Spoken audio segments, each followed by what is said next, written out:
crunch time is right. It's crunch time here on NFL Live, too, because Dan's going to go through some of these AFC playoff scenarios. Start with your first one. All right, so first of all, Chiefs are in. We know that, right? Everyone at home. And now this first-round matchup, as it sits here today, like if Sunday wasn't going to happen, you see everyone's only played 15 games, okay? So once Sunday comes, let's have a little bit of fun. Now, first of all, I'm going to say that Cleveland's going to win that game, Big Ben not playing. I'm also going to say that Baltimore beats Cincinnati. We know that. Tennessee, they beat Houston, and Indy wins. Now, I want to go up to this game that is really impactful. Who wins this football game? Tua, I heard it's going to snow in Buffalo. I don't even know if I love you. I don't know if you've seen snow. Let's say Buffalo wins that game, right? Look what happens. We would have the 7-seed Colts against Buffalo. The Ravens are playing the Titans, but now the Browns play Pittsburgh. After what? Pittsburgh sat their starters. That would get interesting. And the team that gets left out because they lost would be Miami. So, Marcus, Browns and Steelers matching up again. What are your thoughts on this scenario? First, I feel like I'm watching the election all over again with Dan and these scenarios. Y'all know my damn brain don't work like that.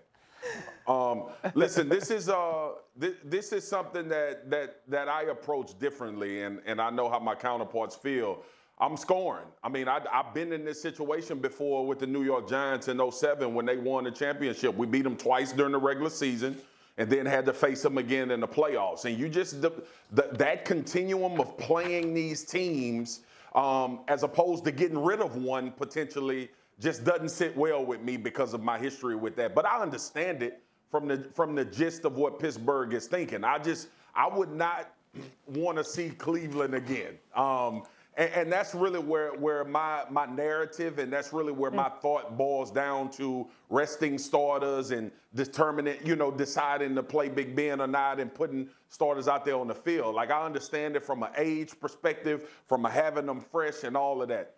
I just personally would want to get the Browns out of the way. I know you have to play somebody, but I would love for it not to be a divisional opponent. Well, this is what happens when you play on teams like the Dallas Cowboys and you're scared of people and you run from people. Pittsburgh Steelers ain't worried about that. Hey, it's about nameless, gray faces. It does not matter who's standing on the side. Cleveland, Baltimore, Kansas City. Mike Tomlin is worried about having his team prepared, having his team ready, and if they got to see the Cleveland Browns again in Pittsburgh, the way they saw them early in the season, they ain't running. By the way, Laura, that outfit is fire. Just wanted to tell you that. Yeah, you're talking about Dan's outfit. Dan's outfit looks great. Exactly. Let's go to scenario number 2. He just mushed you, by the way. All right, scenario number 2. We see reset here. Okay, so let's say Pittsburgh wins. Let's say only Big Ben sits. Cleveland doesn't play well. Pittsburgh wins. All right, Miami, I'm going to give you guys credit. You guys go on the road. Maybe Buffalo sits a couple people. I'm going to say that Baltimore beats Cincinnati, obviously. Indy wins, right? Now, listen, I'm looking at this one. Let's say Houston wins. These two teams played, obviously, early in the year, 42-36 in overtime. And Tennessee needed 500 yards of offense to win that game. I know this sounds crazy. Anybody seen this guy who plays quarterback for them play lately? He's playing out of his face. Yeah. The last 6 games, he's gone over 305 times, okay? So don't think that's an unrealistic thing. Now, if that happens, right, if Houston pulls off the upset, Tennessee gets left out, we'd get that rematch. But I find this one super interesting. I find Miami and Indianapolis super interesting. Also, Baltimore and Buffalo would be insane, yeah. Right. You got to think about Josh Allen against Lamar Jackson, the way that both have been playing lately. Ryan, what about that Ravens-Bills matchup in this scenario? Oh, listen, that'll be fun, right? Like these two dudes, a lot of talk was Darnold and Rosen and Baker, but these two dudes have become the guys from this class. And to see them play with that athleticism and those two teams that really you look at last year, we watched Lamar make his ascension, his team take that next step, and now the Buffalo Bills this year.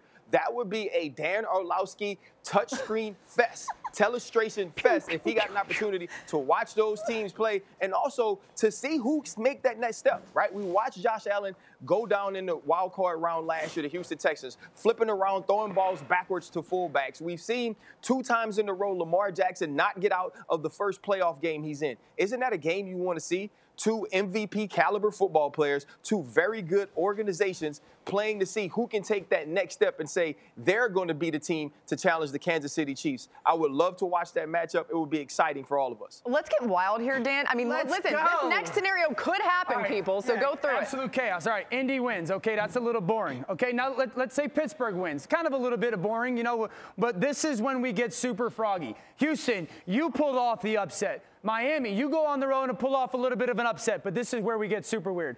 The Bengals. The Bengals, you beat the Ravens. The fighting Zach Taylors come out and go super froggy. I know, but it's chaos. Weird. It's chaos. This is what happens. That team gets left out. Cleveland Brown fans, if that happens, would get left out, and that would be disturbing. That would be sad after their year. By the way, there are 7 total playoff spots up for grabs entering Sunday's games. That's the most entering the final week of the season over the last 30 years. We got more coming your way on NFL Live. Yeah, your mentions are crazy. Still to come, it's been no doubt a struggle for Cam Newton and the Pats, but find out why it may not be just on the quarterback position. There's more that needs fixing in Foxborough. We'll be right back.